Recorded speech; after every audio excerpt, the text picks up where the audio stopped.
आज के इस वीडियो में मैं आपको चालाक बनने के वो नियम बताने वाला हूँ जिन्हें अप्लाई करके आप एक अलग इंसान बनकर के निकलोगे। ये रूल्स आपको ज्यादा बुद्धिमान, चालाक और शातिर बनाएंगे। इनसे लोग आपकी वैल्यू करेंगे। अपने दोस्तों में या फिर किसी ग्रुप में जब आप खड़े रहोगे तो आप सबसे अलग नजर आओगे। आपकी इज्जत लोगों की नजरों में एक अलग ही लेवल पर होगी। लोग आपको अलग ही तरीके से ट्रीट करेंगे और सम्मान देंगे। मैंने कहा ना, ये रूल्स बहुत ही पावरफुल है और आपको भी एक पावरफुल इंसान बना करके छोड़ेंगे। बिना किसी देरी के हम डायरेक्ट पॉइंट पर आते हैं। पहला नियम कहता है अपने इरादे हमेशा छुपा करके रखें। अगर आप किसी चीज पर काम कर रहे हो तो उसे किसी भी कीमत पर जाहिर न होने दें। इस दुनिया में ज्यादातर लोग खुली किताब की तरह होते हैं, अपने मन की बात तुरंत कह देते हैं। मौका मिलते ही वो अपने सारे इरादे, सारे काम, सारे गोल्स शेयर कर देते हैं। अब इसमें प्रॉब्लम यह है कि अगर आप अपना गोल अचीव नहीं कर पाए तो या तो लोग आप पर हंसेंगे या फिर लोगों की नजरों में आपकी गलत इमेज बनेगी कि ये सिर्फ बोलता है, करता कुछ नहीं। अपनी जुबान पर लगाम कसना और अपनी बातों पर कंट्रोल करना बहुत ही मुश्किल होता है। इसलिए अपने शब्दों को नाप तोल कर बोले, सब कुछ ना बताएं, कुछ न कुछ तो छिपा करके जरूर रखें। लोगों को गुमराह करें, उन्हें कंफ्यूज होने दें। दूसरा नियम बताने से पहले मैं आपको एक बात बताना चाहूंगा कि कमान से निकला हुआ तीर, बंदूक से निकली हुई गोली और मुंह से निकले हुए शब्द कभी वापस नहीं आते। मैं कई बुद्धिमान लोगों से मिला हूं और जब मिलने के बाद में उनके बारे में सोचता हूं, उन्हें ऑब्जर्व करता हूं, तो एक बात मुझे लगभग सभी में कॉमन दिखती है कि कोई भी ज्यादा फालतू नहीं बोलता। जितना काम होता है सिर्फ उतना ही बोलते हैं। और हमारा दूसरा नियम भी यही कहता है कि हमेशा जरूरत से कम बोले। हमें कहा जाता है कि जितनी जरूरत हो सिर्फ उतना ही बोले, लेकिन यह नियम हमें सिखाता है कि हमेशा जरूरत से भी कम बोले, क्योंकि आप जितना ज्यादा बोलेंगे आप उतने ही साधारण नजर आएंगे। लोगों को कभी भी अपने शब्दों से इंप्रेस करने की कोशिश ना करें, क्योंकि जब जब आप जरूरत से ज्यादा बोलोगे उस समय पूरी संभावना होती है कि आपके मुंह से कोई ना कोई मूर्खतापूर्ण बात निकल ही जाएगी। एक छोटा सा एग्जांपल देकर मैं आपको ये बात क्लियर करता हूँ। एक बार एक मुजरिम को फांसी होने वाली थी। जब फांसी लगाने का टाइम हुआ और फांसी लगने ही वाली थी, तभी उसकी रस्सी टूट गई।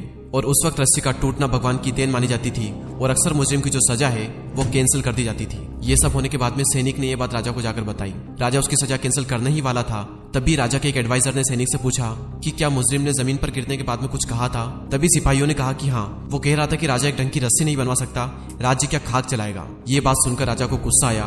वो मुजरिम के पास में गया और उसे तलवार से मार डाला। उसकी मौत का अब सिर्फ एक ही कारण था कि उसने बिना वजह अपना मुंह खोला और मूर्खतापूर्ण बात कही थी। ये एक फैक्ट है कि जब जब आप जरूरत से कम बोलोगे आप नॉर्मल से ज्यादा महान और शक्तिशाली नजर आओगे। आपके साइलेंट रहने से कई बार लोग कंफ्यूज हो जाएंगे, परेशान हो जाएंगे कि आखिर ये सोच क्या रहा है। और ऐसे में कई बार वो हड़बड़ाहट में पड़ जाएंगे और घबराकर कुछ भी कह देंगे और फिर आपको उनकी कमजोरी पता चल जाएगी। और आप कम बोलोगे तो आपकी जो कमजोरी है वो छुप जाएगी। अगर आपको स्मार्ट बनना है तो ये जो नियम है इसका पालन करें, आप स्मार्ट बन जाएंगे। स्मार्ट लोगों की एक बहुत बड़ी निशानी है कि वो चुप रहते हैं, कम बोलते हैं या फिर जितनी जरूरत है सिर्फ उतना ही बोलते हैं। अब हम बात करते हैं रूल नंबर 3 की। और रूल नंबर 3 कहता है कि आपकी प्रतिष्ठा पर बहुत कुछ निर्भर करता है, हर कीमत पर इसकी रक्षा करें। प्रतिष्ठा यानी कि आपकी रेपुटेशन, आपकी इमेज, और आपकी जो इमेज है वो शक्ति की नींव है।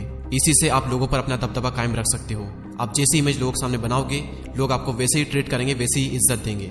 हर कीमत पर इसकी रक्षा करें और लोगों के सामने अपनी ऐसी इमेज बनाएं कि कोई भी कुछ भी कहने से पहले, आपका मजाक बनाने से पहले 10 बार सोचे। लोगों के सामने हमारी जो इमेज है वो 4 चीजों से बनती है, हमारे कपड़ों से, हमारे पैसों से, हमारे शब्दों से यानी हम जो बोलते हैं, और हमारे काम से, या फिर ये कहें कि हमारे पद से। तो इन चारों चीजों को सुधारें, आपकी जो इमेज लोगों की नजरों में वो नेक्स्ट लेवल पर होगी। अपना ड्रेसिंग सेंस सुधारें, आपका जो फर्स्ट इंप्रेशन है वो वहीं से बनेगा। अगर आपके पास में पैसा है तो लोग पूछेंगे कि भाई तू कैसा है। तो सारे फालतू के कामों को छोड़कर मेहनत करो और पैसे कमाने पर ध्यान दो। हर कोई आपकी तरफ अट्रैक्ट होगा और हर कोई आपकी इज्जत करेगा। तीसरा, जब शब्द सही होंगे तो आपके असली गुण लोगों को दिखेंगे। तो सही से बोलना सीखो या फिर सिर्फ जरूरत पड़ने पर ही बोले। ज्यादा बोलोगे तो कुछ तो भी बोलते रहोगे और मूर्ख दिखोगे और इससे आपकी इमेज खराब होगी।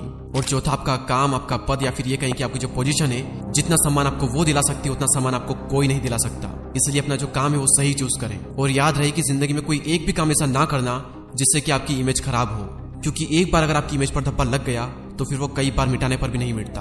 अगर आपकी इमेज सही है, आपकी प्रतिष्ठा बहुत ऊंची है, तो आपके कई सारे काम सिर्फ आपके बोलने से ही हो जाएंगे। तो आपकी जो प्रतिष्ठा है, आपकी जो इमेज है वो हमेशा सही रखें और हर कीमत पर इसकी रक्षा करें, क्योंकि इस पर बहुत कुछ निर्भर करता है। अब हम बात करते हैं नियम नंबर 4 की। और नियम नंबर 4 कहता है कि शहंशाहों की तरह रहें। सम्राट जैसा सम्मान पाने के लिए सम्राट की तरह काम करें। आप जिस तरह से खुद को पेश करते हैं उसी से अक्सर यह तय होता है कि लोग आपको कितनी इज्जत देंगे। घटिया या फिर साधारण दिखने पर लोग कभी भी आपका सम्मान नहीं करेंगे। और चूंकि राजा खुद अपना सम्मान करता है, इसीलिए दूसरों को भी उसका सम्मान करने की प्रेरणा मिलती है। और शहंशाहों की तरह व्यवहार करने का मतलब ये बिल्कुल भी नहीं है कि आप घमंडी बन जाएं, बल्कि इसका मतलब ये है कि आप खुद को कम न समझकर खुद की वैल्यू करें। अपने सभी कामों को सम्राट जैसा बनाएं, महान काम करें, ऊंचे विचार रखें और अपने सभी कामों से लोगों को ये दिखाएं कि भले ही आप सम्राट तो नहीं है, लेकिन आप सम्राट बनने के काबिल हैं। और कभी भी अपना आत्मसम्मान न गंवाएं। अकेले में भी खुद का अपमान न करें, क्योंकि जो इंसान खुद की इज्जत करता है दुनिया उसकी इज्जत करती है। तो अगर आप भी सम्राट की तरह सम्मान पाना चाहते हो तो सम्राट की तरह ऊंची सोच रखें और उसकी तरह काम करें। अगला पॉइंट और मेरा one of the favourite point, सम्मान पाने के लिए दूरी बनाएं। कहीं भी बहुत ज्यादा आने जाने से कीमत घटती है। आप जितने ज्यादा दिखते हैं, बोलते हैं, आप उतने ही साधारण नजर आते हैं। अगर आप किसी ग्रुप का हिस्सा हैं तो कुछ टाइम के लिए उससे दूर हो जाएं। आपके न होने पर वहां पर आपके बारे में बातें होगी और ज्यादा तारीफें भी होगी। आपको बस ये सीखना है कि दूर कब रहना है, क्योंकि अब्सेंस से, अभाव से हर चीज की वैल्यू बढ़ जाती है। आपने कई बार देखा होगा कि कुछ बड़े बड़े सेलिब्रिटीज जब किसी पार्टी या फिर इवेंट में जाते हैं तो वो बिना खाना खाए वापस चले जाते हैं, सिर्फ ये कहकर कि उन्हें किसी दूसरे पार्टी या फिर इवेंट में जाना है, जबकि उन्हें कहीं नहीं जाना होता है। वो बस वहां रहकर अपनी वैल्यू कम नहीं करना चाहते, क्योंकि वो जितना ज्यादा लोगों को दिखेंगे वो नॉर्मल होते जाएंगे। सूर्य का महत्व भी उसकी अनुपस्थिति से बढ़ जाता है। बारिश के दिन जितने लंबे होते हैं, हमें सूर्य के निकलने का इंतजार भी उतना ही होता है। तब उसकी वैल्यू बढ़ जाती है और सूर्य हमें बहुत ही अच्छा लगता है। लेकिन जब सूर्य लगातार रहता है और उसकी गर्मी हमें लगती है, तब वही सूर्य हमें चुभने लगता है। अगर आप खुद की अनुपस्थिति रखना सीख लेंगे तो लोगों में आपकी मांग बढ़ जाएगी। और एक और बात की, लगातार आसपास रहने से शोहरत कम होती है और दूर रहने से यह बढ़ती है। दूर रहने पर जिस इंसान को शेर माना जाता है, सामने होने पर वही व्यक्ति सामान्य और मूर्खतापूर्ण लगता है। लोग अंदर के गुणों को देखने के बजाय बाहरी गुणों को देखने लगते हैं और कई बार इससे हमारी इमेज खराब होती है। इसलिए सिर्फ जरूरत पड़ने पर ही लोगों को दिखें और जब भी दिखें अपनी इमेज और अपना हुलिया सही करके दिखें। अगर आप इन 5 रूल्स को फॉलो करते हो तो डेफिनेटली आपकी जो वैल्यू है, आपकी जो इज्जत है, वो बढ़ेगी ही बढ़ेगी। और ये 5 नियम लिए गए हैं दी 48 लॉज ऑफ पावर बुक से। हिंदी में से कहते हैं शक्ति के 48 नियम। अगर आप इस बुक को खरीदना चाहते हैं, पढ़ना चाहते हैं तो लिंक डिस्क्रिप्शन